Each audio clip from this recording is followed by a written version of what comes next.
मित्रों, यूं तो महाभारत में कई महान वीर योद्धा हुए थे, परंतु महारथी कर्ण एक महान योद्धा होने के साथ महान दानी थे और उनको यह गुण उनके पिता सूर्यदेव से प्राप्त हुआ था।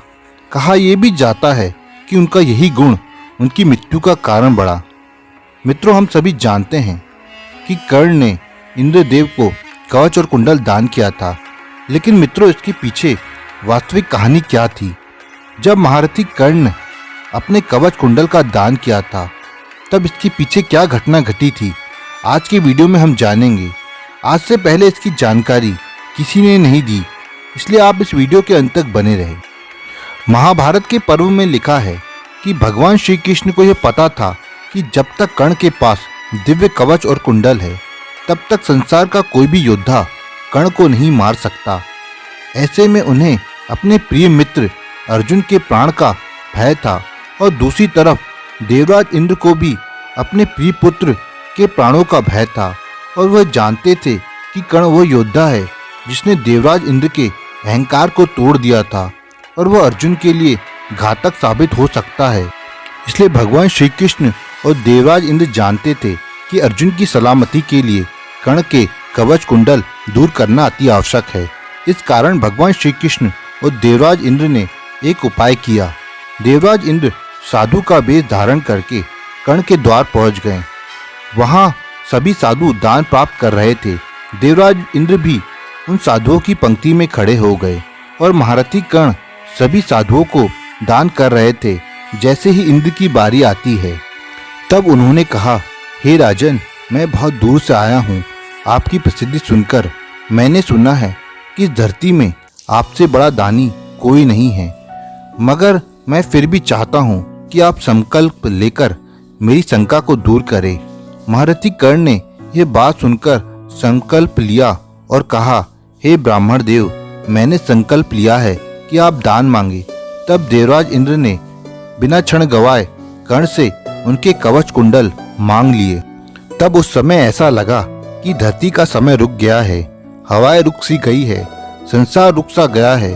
तब कर्ण ने हंसते हुए खंजर की सहायता से अपने कवच को अलग कर दिया, क्योंकि कवच और कुंडल कर्ण के शरीर का ही हिस्सा था और ब्राह्मण जो इंद्र के रूप में थे उन्हें दान दिया। इंद्रदेव कवच और कुंडल लेकर वहां से प्रस्थान किए।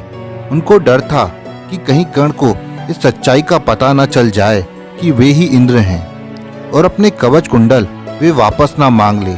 जैसे ही इंद्रदेव अपने दूर खड़े रथ के पास गए, वहां उनका रथ जमीन में धंस गया। तब वहां एक भयंकर आकाशवाणी हुई कि देवराज इंद्र, तुमने बहुत बड़ा पाप किया है। तुमने अपने पुत्र अर्जुन के प्राण बचाने के लिए कर्ण से कवच और कुंडल मांगकर बहुत बड़ा छल किया है।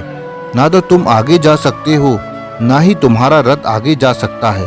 तब इंद्रदेव ने आकाशवाणी से पूछा कि मेरा इससे बचने का क्या रास्ता है। तब आकाशवाणी ने कहा कि तुम्हें दान में ली गई वस्तु के बराबर वस्तु दान करनी होगी। तब इंद्रदेव की ही मजबूरी में यह बात माननी पड़ी और वे अपने असली वेश में आ गए और कर्ण के पास गए। तब कर्ण ने कहा, आदेश दीजिए कि आपको क्या चाहिए। तब इंद्रदेव को यह समझ में आ गया कि कर्ण को सारी बातें समझ आ गई और शर्म से सर झुकाए। तब उन्होंने कर्ण से कहा कि आपको क्या चाहिए। तब कर्ण ने कहा, मुझे कुछ नहीं चाहिए, बल्कि मुझे दान देना आता है। तब इंद्रदेव ने कहा, मुझे कुछ न कुछ वस्तु आपको दान करनी ही होगी। अंत में देवराज इंद्र ने कर्ण को अमोघ शक्ति प्रदान किया और कहा कि शक्ति का प्रयोग आप केवल एक ही बार कर सकते हैं। तुम जिस पर शक्ति का प्रयोग करोगे उसके प्राण निश्चित ही चले जाएंगे। कर्ण को मजबूरी में ही उस शक्ति को अपने पास रखना पड़ा। तो दोस्तों, आपको कैसी लगी ये वीडियो आप कमेंट बॉक्स में कमेंट करें और हमारे चैनल को सब्सक्राइब करें।